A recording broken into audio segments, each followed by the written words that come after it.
Hello नमस्कार दोस्तों, प्रणाम। आप सभी का स्वागत है मेरे अपने चैनल में।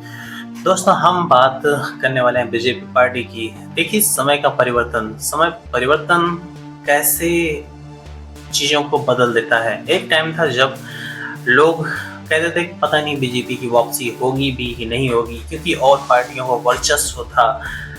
तभी एक ऐसा समय था जब सिर्फ एक वोट से बीजेपी की सरकार गिर गई थी, अटल बिहारी वाजपेयी जी के टाइम पे। हाँ, बीजेपी एक वोट से उसकी सरकार गिरी थी और वापसी आई थी।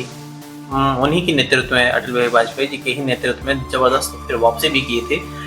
लेकिन प्रधानमंत्री जी के बाद में फिर बीजेपी जो है वो अपनी सीट पे आने को तरस गई। उसकी सरकार बन नहीं पाई लंबे टाइम तक। कांग्रेस ने शासन किया, ठीक है, लेकिन कमबैक देखिए, कमबैक हुआ, इतना खतरनाक कमबैक हुआ है जैसे अभी धुरंधर में अक्षय खन्ना का हुआ है। इस तरीके से मोदी जब आए हैं और 2014 में मोदी लहर चली है। उस लहर के आगे ना वाकई में सारी पार्टियां सिमटती जा रही हैं। कुछ तो सिमट चुकी हैं, कुछ सिमटती जा रही हैं। 2014 में जब मोदी जी की लहर चली है, मोदी लहर, उसमें कोई भी अगर इलेक्शन लड़ा है तो वो अपने दम पे बिल्कुल भी ना जीता हो तो मोदी के नाम पे उसको वोट मिला है। सब जनता एक तरफा वोट की थी ना। और वो मोदी लहर अभी तक बनी हुई है, लेकिन बीच में कहीं ना कहीं थोड़ा सा डिस्टर्ब हुआ, कुछ कम हो रहा था। विपक्ष पार्टियां भी कुछ अपना हथकंडा अपना रही थी। नया इंडियन अलायंस बनाई थी, पीडीए बना था, बट वो सब भी नकार दिया गया। हाँ, अखिलेश यादव के पीडीए ने थोड़ा सा नुकसान पहुंचाया अयोध्या की सीट पे। वहाँ पे लोकसभा में हार गए थे, लेकिन अभी उसके बाद भी जितने इलेक्शन हो रहे हैं हर जगह बीजेपी ही आ रही है। देखिए, 2014 में जब बीजेपी आई है ना, तब से तो लग रहा था कि चलो नॉर्मल है, इसको वापस मतलब हटाया जा सकता है, हराया जा सकता है। लेकिन ये रफ्तार इतना तेज़ी से बढ़ता गया, इतना क्रेज़ आता गया कि बीजेपी आज 2026 चल रहा है, सभी पार्टियों को एकदम से लताड़ दी है। आप यकीन नहीं मानेंगे, जो कभी कहते थे कि बीजेपी की वापसी नहीं हो पाएगी, आज वही ये कह रहे हैं कि पता नहीं बीजेपी वापस जाएगी भी कि नहीं जाएगी, इसको हराएंगे। हरा कैसे पाएंगे, हम लोग हरा ही नहीं सकते हैं। हाँ, भले ही आरोप लगते रहते हो ईवीएम के और चुनाव आयोग के। दोस्तों देखिए, 2014 में जब मोदी आए, फिर उसके बाद में यूपी के भी इलेक्शन हुए। अखिलेश यादव की सरकार थी, अखिलेश यादव की सरकार के बाद में जब बीजेपी आई है उत्तर प्रदेश में, फिर योगी जी को बनाया गया, ठीक है। योगी जी मुख्यमंत्री बनते हैं उत्तर प्रदेश के। ये फिर एकदम से समझिए कि मायावती की पार्टी को बिल्कुल से ख़त्म ही कर देगा, समाप्त पार्टी हो गई वो। आज के टाइम पे उसका कोई विशेष योगदान रह ही नहीं गया है राजनीति में। और केजरीवाल की हालत आप देख ही रहे होंगे, बीजेपी ने कैसे सभी पार्टियों को ख़त्म किया। केजरीवाल भी समझ नहीं पा रहे हैं उनकी स्थिति कैसी बनी हुई है।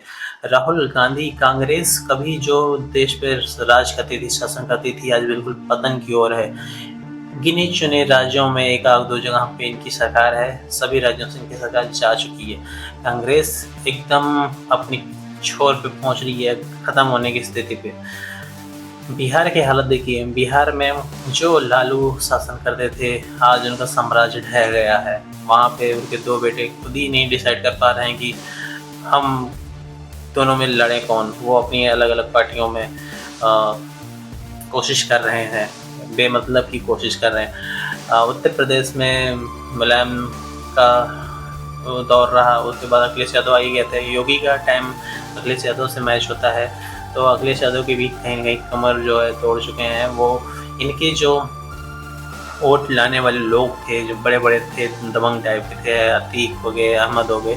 वैसे तो यूपी में ये बाबा जी का बुलडोजर जो है वो काफ़ी लोग पसंद करते हैं, इनके एक्शन को पसंद करते हैं। यूपी में जो रोड वर्क हुआ है और बिजली को देख लीजिए आप, काफ़ी चीज़ों में बहुत ही सुधार हुआ है जो कि जनता को पसंद आया है। तो यूपी में भी अखिलेश अकेले तो कुछ नहीं कर सकते, ये मान के चलिए, सत्य बात है। आप कमेंट भी करिएगा अगर ये आपको लगता है कि नहीं अकेले ही हरा सकते हैं ना। तो मुझे तो भी अभी ऐसा नहीं लगता है कि अगर ये गठबंधन करेंगे तो भी मुश्किल में है, क्योंकि किससे गठबंधन करेंगे, उनकी अपनी खुद ही नहीं सीट बचाई पा रही हैं। अब देखिए इसी तरीके से लगभग सारी पार्टियों का खात्मा हो चुका है। अकेले एक सामने बीजेपी खड़ी है और अभी अभी का देखिए ताज़ा बंगाल रह गया था। बंगाल बहुत इम्पोर्टेंट सीट थी जिस पे सबकी नज़रें बिल्कुल गड़ी हुई थी। बीजेपी ने इस तरीके से ममता जी को हराया है कि ममता जी वो सदमे में आ गई, इस्तीफे देने को तैयार भी नहीं हो रही थी। लेकिन वो लोकतंत्र है तो इस्तीफा नहीं दोगी तो भी हटाई जाओगी। फाइनली वहाँ पे मुख्यमंत्री शपथ ग्रहण कर रहा है। आज शुभेंदु अधिकारी सीएम बनेंगे, राज्यपाल के बीजेपी के। तो अपने भारत के लगभग राज्यों में आज के टाइम पे बीजेपी है। इसका कारण क्या है? इस तरीके से हर जगह पे बीजेपी का छा जाना। देखिए और जो पार्टियां हैं ना वो क्या करती हैं, इलेक्शन का समय आता है तब वो रैली प्रचार के लिए निकलती हैं, थोड़े दिन पहले से एक्टिव होती हैं। बाकी नॉर्मल डेज में आराम से वो सोती हैं, उनको मतलब नहीं होता। बस जस्ट अपोजिट बीजेपी यही करती है। हर तरीके मतलब हर टाइम पे 24 घंटे दिन हो रात हो कोई भी टाइम हो, हर टाइम पे वो एक्टिव है। कहीं न कहीं से आप देख लीजिए हर पार्टियों में इन्वॉल्व हो रही है। और देखा जाए तो प्लेटफॉर्म डिजिटली बहुत ही ज़्यादा एक्टिव है। लोग सो रहे हैं, जग रहे हैं, मीडिया पे, टीवी पे, समाचार पे, पेपर में, हर जगह आप देखेंगे तो बीजेपी को एक तरीके से अपना वो काम कर रही होती है। लोगों के दिमाग में वही चल रहा होता है कि हाँ बीजेपी ये की, बीजेपी वो, बस यही फ़र्क है। और बाकी पार्टियां सो रही होती हैं, वो चुनाव के टाइम एक्टिव होती हैं, तो इनसे कुछ हासिल होने वाला नहीं है। और विपक्ष की पार्टियों को ये अब समझ में आ गया है कि ऐसे तो बीजेपी को हराया भी नहीं जा सकता है।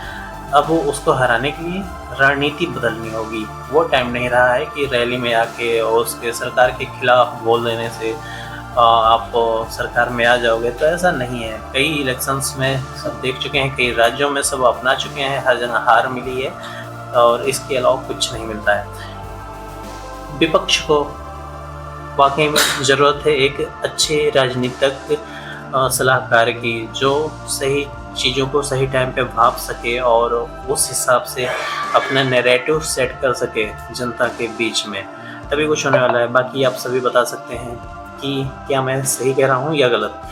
दोस्तों आप पिछली वीडियो पे भी अपना प्यार देते आए हैं, तो मुझे उम्मीद है कि इस वीडियो पे भी अपना प्यार देंगे और वीडियो को शेयर करेंगे। और हम मिलते हैं नेक्स्ट वीडियो में किसी अच्छे टॉपिक के साथ में।